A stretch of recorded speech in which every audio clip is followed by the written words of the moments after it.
Thursday, December 12, 2024. The New York Mets officially announced their historic contract with Juan Soto in a national conference. Team owner, Steve Cohen, offers his views. It's an accent on what we're trying to do. I mean, it just, like I said, it accelerates, our goal of winning championships. But more important, I think, I kind of said it in the locker room after one of our playoff victories that, my goal was to change how the Mets were reviewed, and I think we're really on the path of changing that. And we're never going to stop. We're always in a constant state of improvement. And but that's my goal. My goal is that the Mets are going to be a premier, one of the elite teams in Major League Baseball. True crime. Sex. Political conspiracy. Celebrity gossip. Murder. UFOs. Crooked officials. The occult. Assassination. Courtroom drama. Rape. Corporate scams. Scandal Sheet. Hello, everyone, and welcome to Scandal Sheet. My name is Thad Helsley, and today we are doing a special episode on the news that the New York Mets have signed the largest professional sports contract in history with 26-year-old outfielder Juan Soto. Now, wait. Well, We got Juan Soto? Sorry.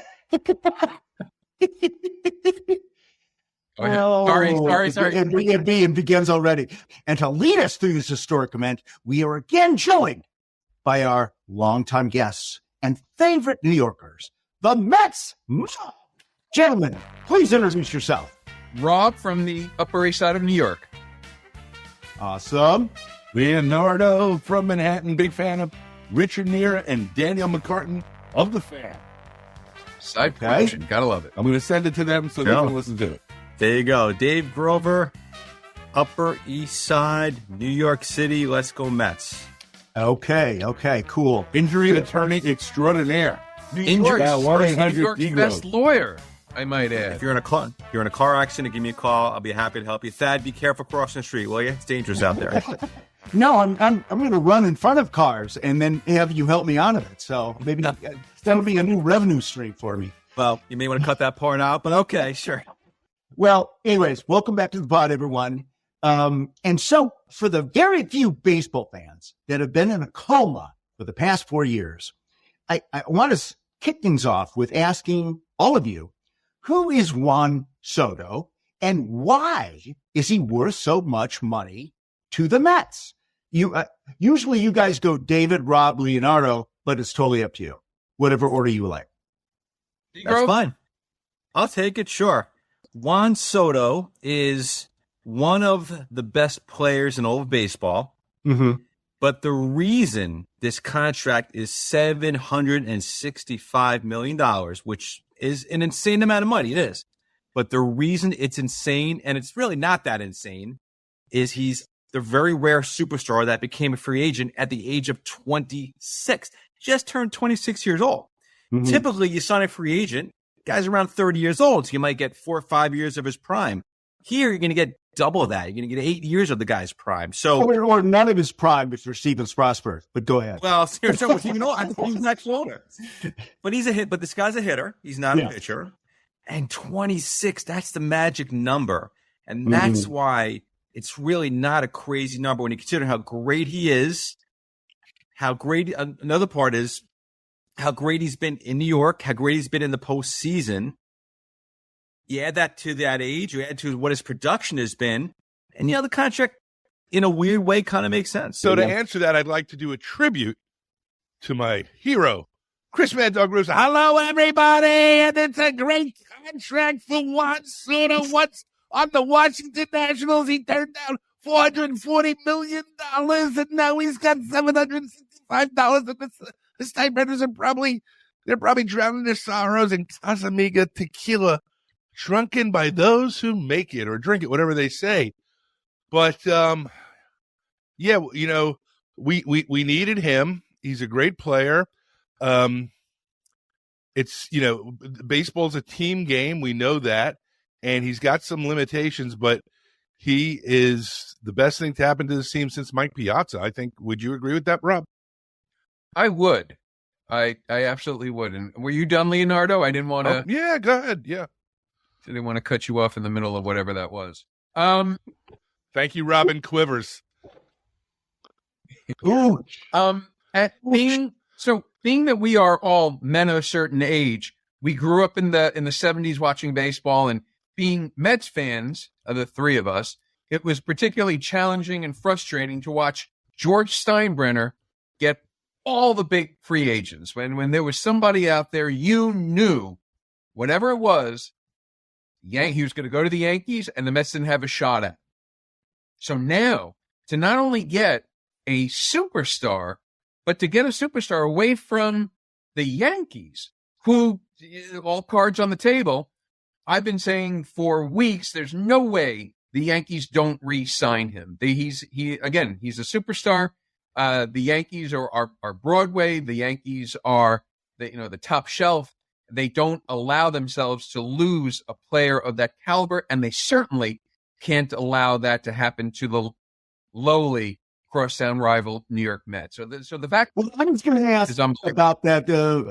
Why the Yankees lost the contract later. Do you want to talk about it now? Because I kind of wanted to go in sort of a quasi-logical order of things. I have some information on that. Boris had strict rules. I don't know if you read about this for people pitching him. The teams had to go to a hotel about a mile from Boris's office. It was the Blue Jays, the Red Sox, I think it was the Phillies, Dodgers, maybe somebody else. And I don't know if the Dodgers, maybe it was the Dodgers. And Steve Cohn. Toronto? Did you say Toronto? Toronto, yeah. Played by his own rules. Steve Cohn has a house in Beverly Hills. He can barely afford that house, as we know. But he said, hey, Scott, why don't you bring Juan over here to my house? And he met his family. And he said to Juan, this is my family. I want to introduce my family to your family. And the other teams that were courting him, he was going to be like the piece de resistance. And what Cohn said to him is, you're not the end. You are the beginning. Okay. You tell us, we're going to figure out what you need with your input, but we need more outfields, or we need more pitching. We need whatever it is, you tell us, and we're going to get it.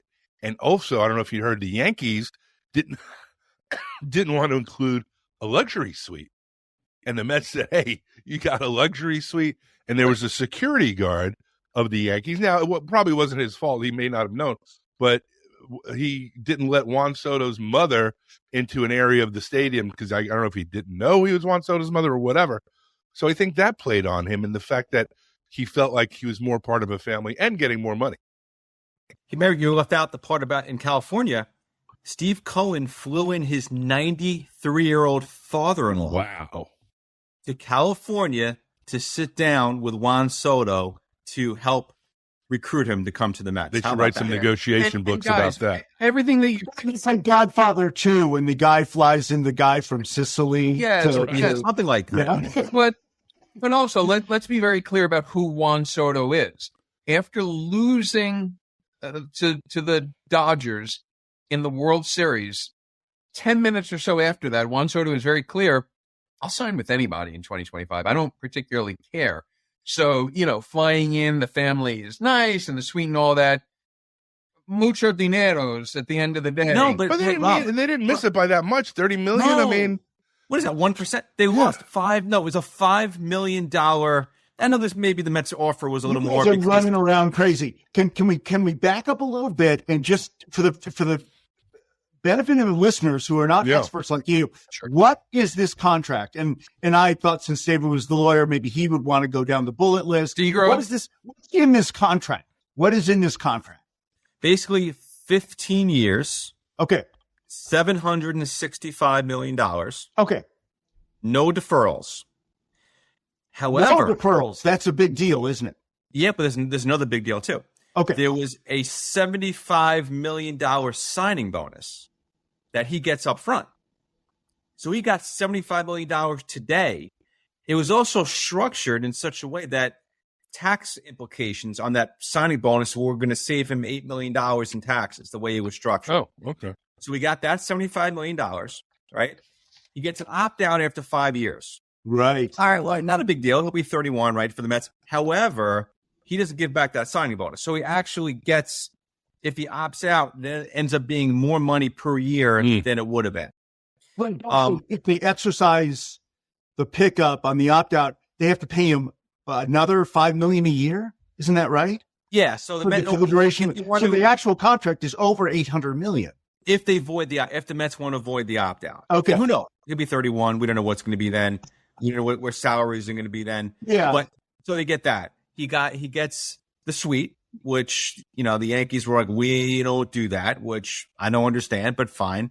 You know, he gets his suite. He gets I perks here and there. apologize for interrupting, but the thought process, at least on their end, was Jeter got a suite. He had to pay for it. Aaron Judge got a suite. He had to pay for it. So based on those guys and their history of how they treat players who want suites, they said, no, we don't do that. Well, when you guys say suites, if it's like an A-list actor, like It's like a luxury. Brad Pitt getting his own trailer on a movie No, set it's a or luxury. something. You know what a luxury suite is. That it holds Well, about. I know, but I mean, you're saying that one player gets his very own. He doesn't have to go to the locker room. He gets his own place. No, not for him. His family. For his family. Oh, for his family. I'm sorry. Yeah. sorry. Okay. Yeah. Okay. His big family comes here. They live here with him, and they'll come to every game and sit in this beautiful luxury suite with food and drinks and service. And it hasn't been done. Rob's correct. However, Jeter and Judge also didn't get $765 million. So, you know, you're not going to limit your salary to what Jeter got, right? Or what Judge got. This is part of the negotiation. Everything's negotiable. The Luxury rules, suites at Yankee Stadium are about $20,000 to $30,000 for a single game. So times that by 80. Single game. Yeah. Times that by 85, right? And Right. Steve Yeah. Oh, wrote- yeah. Plus, Negro, to your point, the rules are the rules until they're no longer the rules. Yeah. I got it. Wow. Okay, so that's the contract. And then I was going to say, and you guys already kind of started down this road. How is it? I mean, if there's more to say, let me know, or we'll just move on. But how did the Mets get Soto when, Soto was with the Yankees this past year? They went to the World Series. They didn't win, but at least they got there. And how did they lose him? How did they, and the difference in the contract is what, $5 million? Yeah. How did Plus, is it really just the father-in-law or whatever, flying in from the Dominican Republic? I think it was a combination. And I think maybe he didn't want to play second fiddle to Aaron Judge, maybe. That could be it. But I think it was really Cone. I mean, the guy is a smart businessman. Hal Steinbrenner, by no fault of his own, was born on third base and hit a home run. And Cone is what? He's from Queens, New York, and he's worth $14 billion.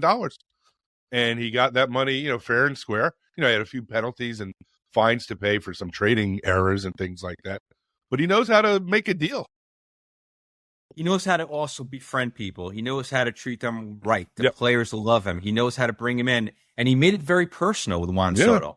And that's, with the family and my family, your family, they spent a lot of private time together. And I think that Yankees are all very corporate. Steve Cohen's very personal. And also, I think I'm going to steal this from Boomer Esiason from FAN. He actually had a theory too. He figured that when the Mets got involved in this, they said to Scott Boras, listen, we are going to bid a ton of money. You have to promise us that if we're the highest bidder, Juan Soto is coming to the Mets. Do not use us to get everyone else to pay more.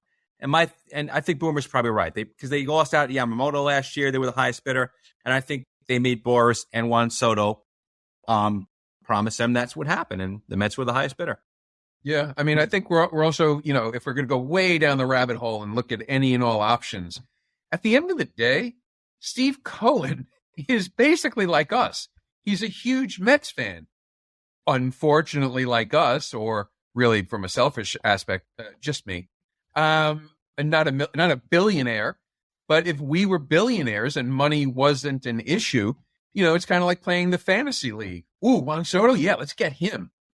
Cohen can do that, and I think also when in that sales pitch of bringing people to the team, people, there's that enthusiasm, there's that vim, there's that vigor that comes with something that you truly believe in. a product that Rob, do you truly think, love. and I hate to interrupt, do you think the coach, the managerial and the proliferance of Latino ball players on the Mets, and I think also you could definitely say, I mean, we've both been to Yankee and Met games, and Queens, I would say there's at least double the amount of Latino and Hispanic fans at Citi Field than there are at Yankee Stadium. Do you think that had a little bit of a play, a smidge? Well, Latino players make up like 38, 39%. But not so much on the Yankees, MLB. though, I don't think. And plus, our manager's Latino. Got a few less. Yeah. I mean, look at the Dodgers, though. I mean, And Washington Nationals manager is Latino. and the Dodgers. But and look, the Latino players have proliferated, Major League Baseball to the point where all the teams have probably the overwhelming percentage of players are Latino. I know you're referring to the actual people in the stands. I was referring to the players. Yeah, the players. Own numbers, yeah. I don't think 49%. Yeah. part of it also is, the Mets did lose $150 million off their books this offseason. So they had $150 million came off the because who left? a lot of people. Oh, they were playing Scherzer and Verlander. Well, okay. But that was 2 years ago, It was right? 2 years ago. No, this year came off the books. Oh, they were. Okay. This year. Who else? Harrison Bader, Severino. Well, actually, as of today, Pete Alonso. Did he sign today? Did he sign him with it? No. Don't get excited. As of today, he's off their books. So, point being is they lost $150 million. Add his 50+ million. They're still way below what they spent last year, and they're going to sign more players. Yeah, and they're still going to be below what they paid last year. That'll be. So, And, I did see on the real Juan Soto, I think it was either the Twitter or the MySpace page, that he is an avid listener of Scandal Sheet and our podcast. So, Juan, what I would like to see, T-shirt, man. what I would, we really should. Although make it an extra large now because he's put on a couple of chimichangas. Wait, Leonardo. So Juan, number one, let me finish this. Juan, number one, we love you. Number two, please tell management that you need Pete Alonso to bat in back of you and give him whatever he is reasonably fair, because he'll definitely give the Mets a hometown discount, and we need him on the team. Leonardo, you were mentioning podcasts. I just wanted to ask, in addition to those fine shows, I think there's something called Arrive Alive. If Juan Soto is able to buy a motorcycle, Yep. I would recommend that he listens to the Arrive Alive podcast. And we're dropping a new show this Tuesday with the bass guitar player from Twisted Sister, Mark the Animal Mendoza, who's traveled the world. Leonardo, you're the host of Arrive Alive, aren't you? Yes, and I'm the host. I didn't even know that. You can answer. You can play any Ross is his agent, so that's awesome.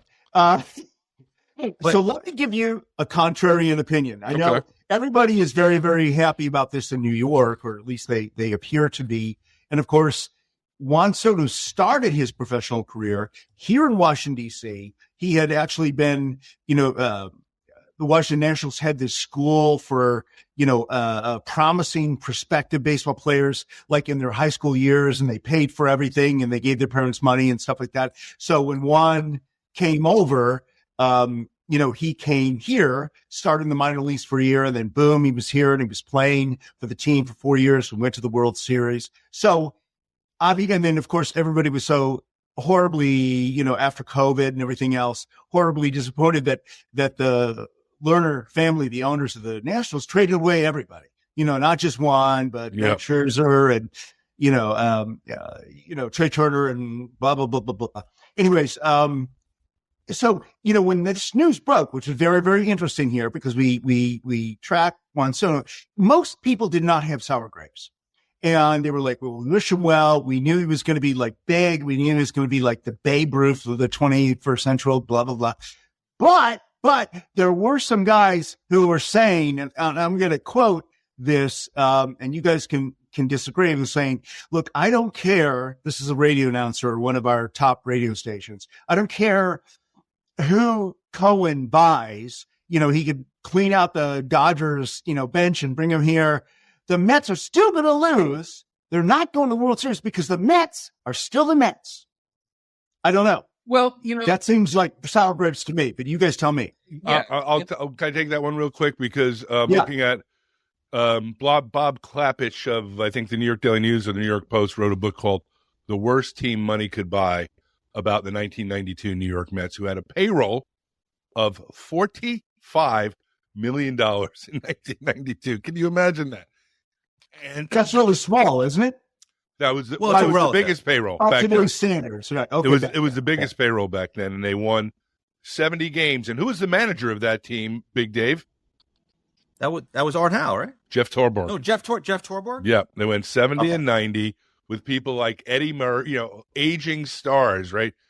Eddie Murray and a bunch of other folks Vince Coleman, Brent Saberhagen. Yeah. Chico Walker, Tim Burns, Bill Percotta, Charlie O'Brien, Paul Gibson, people like that.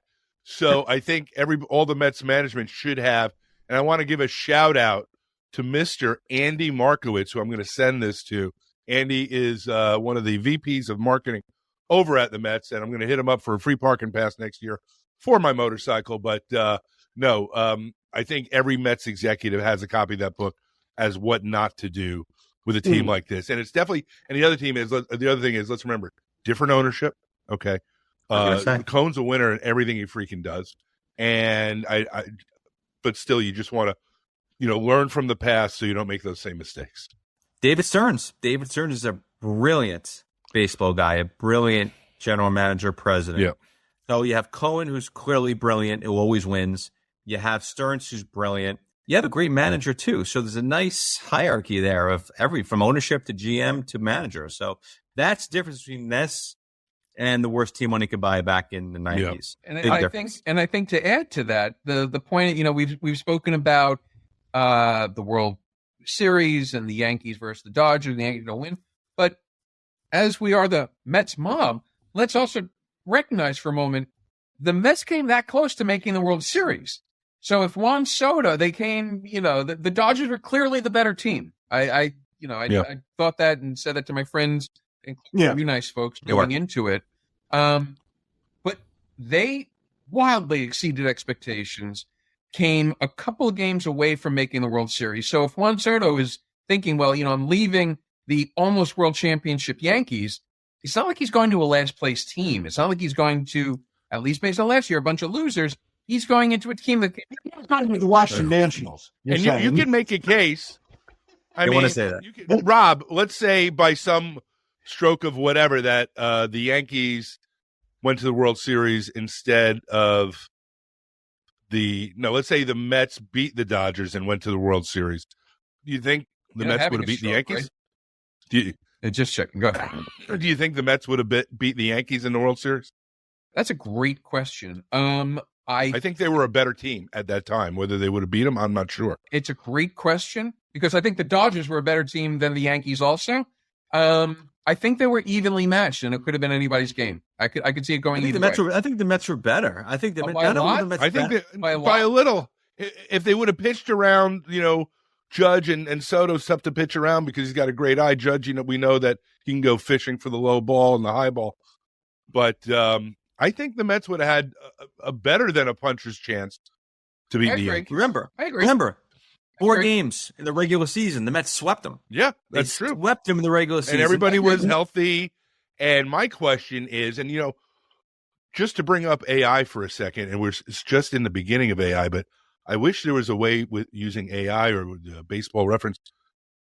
Everybody on the Mets team, like a majority of them had career years almost, like close to their career highs. And I'm gonna, let's hope that happens next year. But Nimmo had a good year. Not really. Lindor. Can Lindor? Neil did. And where do you bat Lindor next year, Dave? You have bat to him lead off again. You have to. He was. I think you have to. That transformed his career, his season. You got to put him back a lead off. He was How amazing about as a lead. Lindor, Soto, Alonso, Viento, or Alonso. Yes. That's the idea. That is murderer's row. Oh, and then Nemo. Then you got to put what do you put Nemo 6th or something? Nimmo, he had. By the way, he had an off. You talk about guys having career years. Nimmo had an off year. Pete had an off year. Slightly. Senga didn't pitch for them. So, it's but even with that, I think they beat the Yankees because I think, and by watching the Yankees in the World Series, the Mets not only were better, I think they had a better mojo. They had a better confidence about them. They were a winning group. And the Yankees there was something missing from their team this year, I thought. So It's I thought, corporate. you never know what happens. Corporate, no mustaches, all that stuff. It's still very corporate there. No one wants to be in a car or a motorcycle accident or a slip and fall that causes physical or mental damage. And even construction accidents are on the rise today. But if you or a friend or family member are injured, you need a professional and understanding law firm that has experience in getting the most for their clients' injuries. And you can find all of that at the law firm of Grover and Fensterstock. They are a premier personal injury firm located in New York City, and their track record is excellent. They have years of experience working and winning for their clients. Now, they offer a free consultation, and they only get paid when you get paid. So how do you get in touch with them? Well, you call David Grover at 1-866-99-LAWYER and mention that you were referred by the Scandal Sheet podcast, one of your favorite podcasts, of course. So David Grover at Grover and Fensterstock, 1-866-99-LAWYER, 866-99-LAWYER. You'll be glad you called. All right. Well, let me go back. I think David touched on this a little bit. He said like some of the salary was freed up, but I just wanted to ask you guys in general. I mean, there's these escalating salaries, and I mean this is kind of a key question for you guys. I mean, from a financial standpoint, was this a smart move for the Mets? Because all baseball teams are reporting a drop in attendance, a drop in broadcast viewership on TV, radio, streaming, whatever. And then when you add that leap in the luxury tax that they're probably going to have to experience, I mean, can the Mets make a profit, or does it not even matter to Steve Cohen? Doesn't matter. I don't think he wants to lose money. Right, but it doesn't matter. But remember, he will be getting more fans in the seats. Rob, I know, was looking at StubHub today and some of the Met ticket prices. Right. Secondary market is up. I mentioned on the teaser, 2 days ago, my son already bought a Soto jersey. No, yeah. I mean, and I also mentioned to you as well that Steve Cohen has also bigger ambitions. He's building He wants to build hotels and casinos outside Citi Field. He has real estate dreams he wants to do. This is kind of like the Learners here in DC. They built a stadium, and then they built all this stuff around it that just got the halo effect of having a stadium. Right. And bringing a guy like Soto. And I also mentioned this to you as well, which is I think Steve Cohen looked over at the team he wants to emulate, the Dodgers. They came in, they brought in Ohtani for $700 million. I know some of it's deferred, but most of it's deferred. A lot of $700 million, and they won a World Series. I think Steve Cohen said, "Hey, why not us?" And I think that was part of the calculation. Okay. So, and I can't I hate to be a weight shaming kind of a guy, but at the press conference on Thursday, a couple of days ago, 2-3 days ago, they took all these promotional photos of Soto in the stands with his new, Mets 22 jersey and stuff. And then thousands of New York fans, all over the place were pointing out, wow, Soto really hit the Ben and Jerry's big time, after the end of the season. And I know it recently passed the physical, but I mean, it does sort of kind of feel like Robert De Niro in the third act of Raging Bull, where he had to put on 50 pounds or whatever. I mean, does that concern you guys at all? I mean, he's young. I mean, obviously he can turn around and get that weight off. I don't know. At 26 years old. Concerning on December, what the heck is today? 15th? No. Yeah. Going into spring training? No, it's not concerning that he's put on a couple of pounds. I mean, spring training is 2.5 months away. I saw the press conference the other day, and I was like, what the heck is that? And it's funny because you had sent out the, the little thing here, and if you notice, right, I come with props. If you notice right there, I mean, that's a belly, kids. That right there. People were estimating 35, 40 pounds. Yeah. Wow. You know what? Wow. He's over the end of the World Series, which is what? He's 26 years old. He's just made more money than anyone could possibly imagine. He's got No, and you can't blame him for falling off the wagon, and just hitting McDonald's or whatever. But he's got chefs. He's got, believe me, when the bell rings, this guy will be there and he'll look lean, mean, like Negro. He'll get a personal trainer like crazy. Yep. Yeah. Think about it. He's known to be a hard worker, number one. So I don't expect him to get lazy. And the last month or two, during the season, I think he lives with his parents and his family, and they have home cooked meals. Now during the off season, he's flying off to Florida, flying off to California, having buffets and steak dinners with Boris and all the owners. So you would think that has something to do with it. It's not working out. Like Rob said, no concern unless we see this in March. And he's kind of being like John Candy in Stripes. I'm a lean, mean fighting machine. Right. He looks like Bartolo Colon when he shows up at spring training. We got trouble. And by the way, Ben, at this point, if you want to sub in a picture of Bartolo Colon on the Mets, that'll help sell the joke, fella. Home run. Use the home run. You know what? It's got to be the home run he hit. Let me read you a comment on his Instagram. I tell you, from J. Michael 78. You going to Juan Soto. You won't hit more than 27 home runs next year, maybe 95 ribbies, and you will strike out a lot more because the NL has more dominant pitching than the AL. The NL also has tougher teams in the last 3 to 4 years. You're still fourth, maybe third best team. LA is obviously the top team. Philly is better. And Atlanta is where it might even be even. Wow. You may get a wild card. Is that true? Well, LA is better, obviously the top team. Is Philly better as a team? We'll see. I mean, I think they're more good. We'll see. I don't know. They got a potential Cy Young. They got a great catcher. They got a good shortstop. It's don't count the Phillies out. They're gritty, and that town is gritty. Let's not forget they threw batteries at Santa Claus.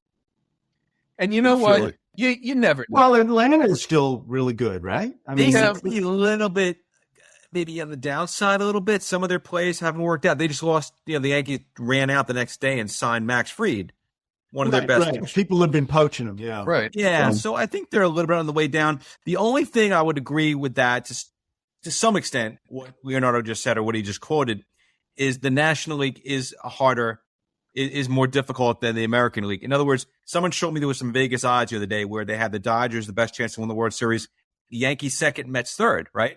And the reason I didn't think that was so silly, even though I think the Mets are better than the Yankees, is that the Yankees are going to have, in theory, a cakewalk to the World Series. The Mets would have to go through the Dodgers. So I think that's what makes it a little more complicated. Yeah, but also you never know. I mean, I think if you go back and look at our predictions for the 2024 season, I think we were saying that the Mets will be lucky. Maybe they'll win the wild card, and then who knows from there. Yeah. But I don't think I'm going to go back and check, Rob. Now that you brought it up, please do the MLB preview. Yeah, that we did last February. Yeah. And if I was right, please replay that. But okay, let me ask you guys this. Okay, so we talked about all the overall stuff and the financial stuff and everything. Just at a gut level as fans, are you guys saying, because I remember when you guys signed Max Scherzer, I don't know how many years, 3 years ago, whenever, you were like, although he's kind of an older guy, like late 30s or whatever, but not a Juan Soto type person. And since then, Max Scherzer's just been bouncing around all over the place. But I mean, just at a gut level, you guys really think this is a great deal? You really like this choice? You really think this is a winner? You're going to win a World Series. You're going to win a World Series. It doesn't get you a World Series, but it gets you where you are expected to make the playoffs and go deep. Because once with the way that the playoff system works now, it's kind of like a tournament almost. Right. Everybody's in it almost. Right. So if you don't make at least a wild card, it's a failure. And without him, a wild card would have been seen as a success. And now it's like, not only do you have to get in, but you got to go a couple of rounds deep. And also, I don't think there's any team in Major League Baseball that if you ask senior management and they're like, hey, look, if we could find a way to get Juan Soto, do you want him? I don't think anybody's saying no. He makes you. It makes them a better team. Right. It puts the franchise on the map. They're now a place to go. They're now a premier franchise. So they will be a better team for it. And really, if you think about it, he might be the number one player in baseball right now because of his age. I'm not saying he's better than Judge or better than Ohtani, But because of his age, there might not be anybody else you would take over him at this point in their career in baseball right now, right? I can't think of anybody. I wouldn't want Judge at 31, or I'd rather have Soto at 26. I'd rather have Soto at 26 than Ohtani at 31 years old, because these guys are going to start aging very shortly. So, yeah, it's hard not to love this move. Like every gigantic contract, there's a risk. There is. I mean, there's no way around that. But, you got to be in it to win. Let's remember the David Wright contract, right? When, he only made it through 5 of 10 years, and they had an insurance policy, and so, I don't know, he's not injury prone, but neither was David until he got injured. And David was playing third base, maybe a little bit more injury prone position, the way he played it. Yeah. The way he played it. And so I think we have to, kind of pray for his health and pray that he's getting on a low carb diet. And I think what about the former best player in baseball out in Anaheim? Mike Trout. Yeah. What a sad story. I mean, not a sad story, guys. He'll never have to work another day in his life, but, one of the best players in the last 40 years. And did he make the playoffs even once, Dave? I don't think he has. Maybe once. And then also, I don't think he has. And the other thing is that as good as Judge is, I mean, I think us three could bat at least as good as he did in the playoffs. He was a strikeout. He was a strikeout machine. And I don't know, and Soto did fabulously in the playoffs. So, and the other thing is that we don't have to worry about, because remember when Francisco Lindor came here from Cleveland and he batted about 220 and played mediocrely because he was just like, holy smokes, I'm the guy. I'm making all this money, $35 million, whatever it is. And it always takes like a team from an off market to a big market about a year to adjust. He's already had that year. He knows what it's like. So that is great too. Yeah, to your point, how many players have come to New York and have failed? Bobby Witt. There's a ton of them. And then they leave. And they're great somewhere Billy else. Wagner. Now, he was okay here, but there was some other guy. Bunch of other guys. The guy from the Yankees, Sonny. There's a lot of players. Great pitcher. Kevin McReynolds. He can't play here. You got to be a pitcher. certain kind of guy to play here, and you don't know until you're here, and we know he could do it. He's done it in New York. It doesn't phase him. Pitcher. What's his name? Used to be a Met. Zach Wheeler. Yeah. Zach Wheeler. Great example. He was here, and when the guy opened his mail, he would sprain a wrist, and he'd be out for 3 months. There's a ton of Yankees, a ton of Mets. Never could make it here.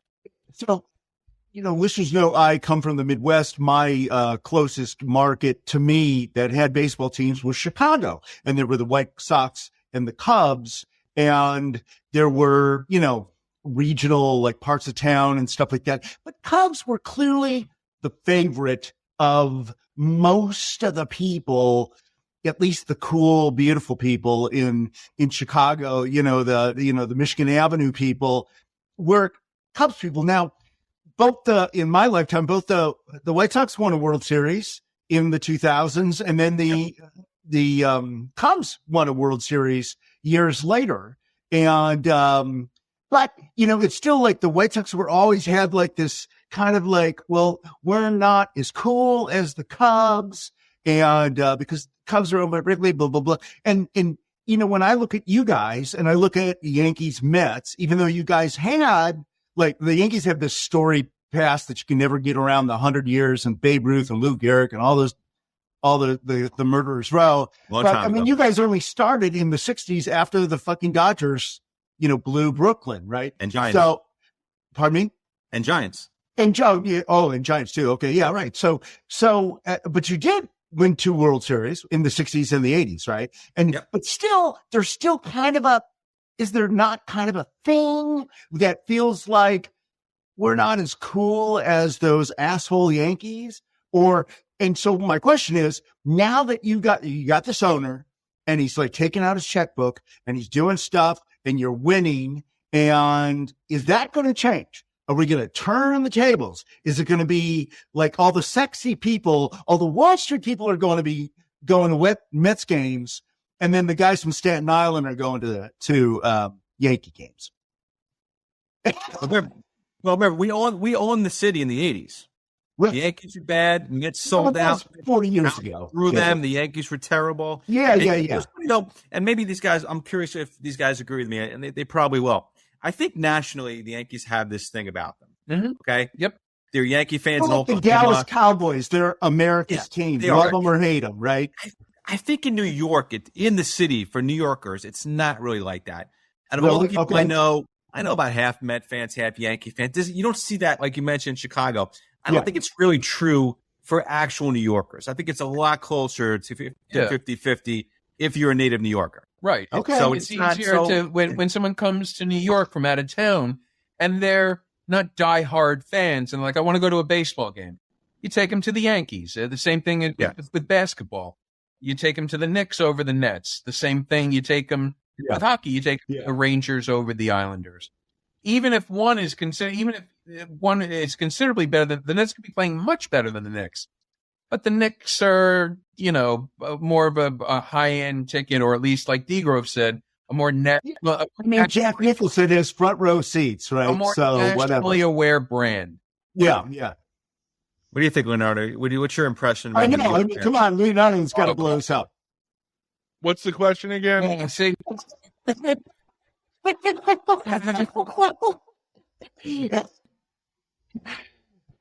You got the vibe, the city vibe between the Mets and the Yankees. Well, Mike Francesa on the Fan said, we'll be back after this, but, the Yankees and not the Yankees anymore. Yes, they have the history, but it's about now. And as of now, they are the second fiddle. Yes, they still might get the corporate guys that are, if they're 35 and over and they're still, they grew up during the Jeter generation. But if you are 16 to 35, the Mets are numero uno and the Yankees are the backseat right now. And I don't think Hal cares about that. And maybe he shouldn't care about that because they're more about the bottom line. But the Mets are the hot ticket in town. And I called up Richard Neer 2 years ago when we got Yoenis Cespedes, and remember he played like Joe DiMaggio for 7 weeks, and he got us into the playoffs, single-handedly. 2 years, and it's going to be a transition for people like us because we're so used to complaining. It's like when a fat kid loses weight and gains all this muscle. Now he's like, I'm not used to this. What do I do with this?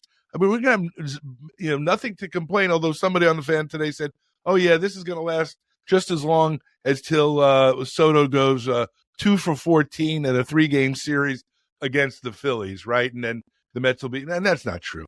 He's going to, this kid makes contact. He doesn't strike out. He doesn't strike out like 80 times is a lot of strikeouts. Judge will strike out 80 times in a month. Seriously. He'll strike out 80 times in 6 weeks. He won't swing at shit. He doesn't. He's got plate discipline, and he's got almost as much power as Judge. He's got more of a gap, hits more to the gaps. And he promised he's going to work on his defense, and, he'll have some good people out there helping him. And I think we're just, things are coming up roses for the New York Mets. And there's no business like Mets. Oh, man. Why don't we sing the Mets song, right?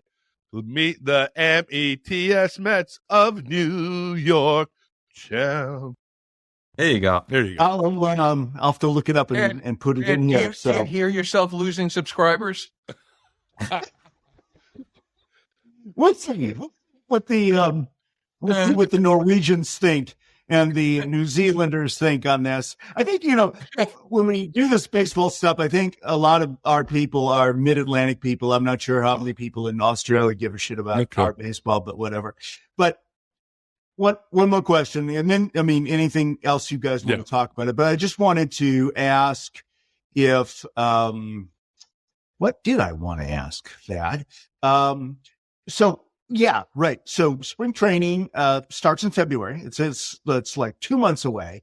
Do you guys, ears on the ground, any more surprises? Any other, I don't understand trade deadlines and stuff like that. Could they hire new guys if they wanted to? Are there anything in the pipeline you guys know of that guys down here do not know of? Well, David Stearns, they asked him the other day, they said, do you have a budget? He said, no. They're not Very done. clear. Yeah, right. No.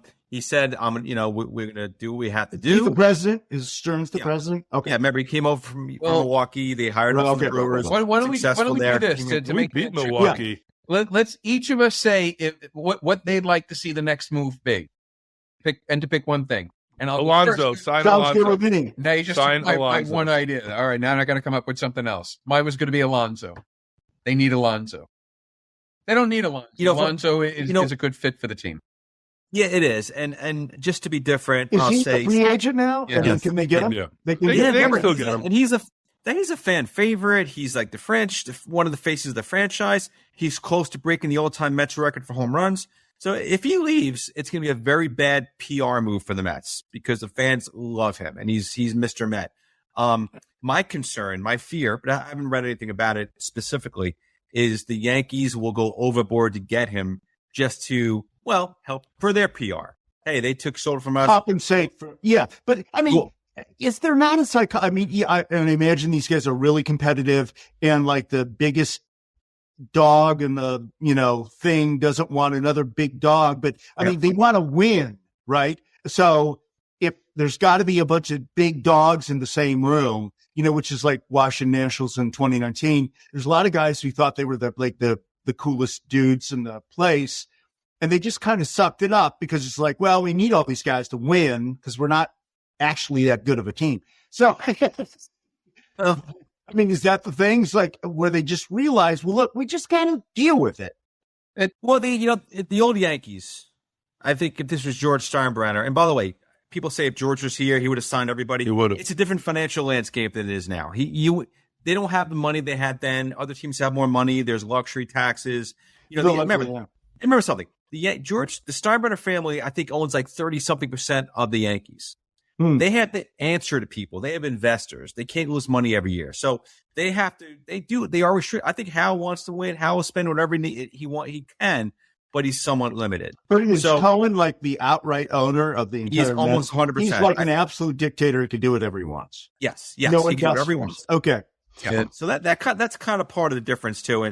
And by the way, to your question, Alonso as a fan, I guess that would be number one, but Sean Manaea would probably be number two for me. They need that pitcher. They need another really good starting pitcher to come in there. And D-Grove, as far as Alonso to the Yankees, I think if he were a lefty, the deal would already be done. You're right. I think if he were a better glove, not saying he's bad, but he's good. Better. No, he's good. He's a good first baseman. He's gotten better. Yeah. If he were even better, if he were one of the elite first basemen, I think the deal might already be done. Oh, and if he was a lefty, you're right about that. If he was a lefty, it would be long gone. Yep. And he'd be getting a lot of money. Yep. But they're still talking to him. Yep. But he wants to come back, and the Mets fans want him back. Manaea wants to come back. We want you back. I want you back. I knew it. I was just going to say, I want you back. Song. I knew it. When I went to a game, one of the games I went to toward the end of the year, you leave Citi Field, and there's they're rebuilding stuff. They're doing a lot of construction, but someone spray painted on the fence outside Citi Field, sign Alonso. Yep. And nobody caught Leonardo doing that. He was able to. Okay, guys. Look, I really appreciate this. Thanks so much. Love your insights. Okay, guys, thank you. Ladies and gentlemen, the Mets Mob! Please follow or subscribe to Scandal Sheet on your favorite pod platform. And share it with all your friends. We'd also love it if you'd leave us a shameless, over-the-top rave review on Apple Podcasts especially. That helps us build audience. And we would really appreciate it if you could support us on Patreon, where you can enjoy premium bonus content for less than the price of a cup of coffee at Starbucks. Just go to patreon.com/scandalsheet. Also, we want to hear from you. You can reach us online at Facebook or X, formerly Twitter, LinkedIn, or TikTok. Or just send us an email to scandalsheetpod@gmail.com. See you next time on Scandal Sheet! Copyright 2024. Thad Halsley Media. All rights reserved.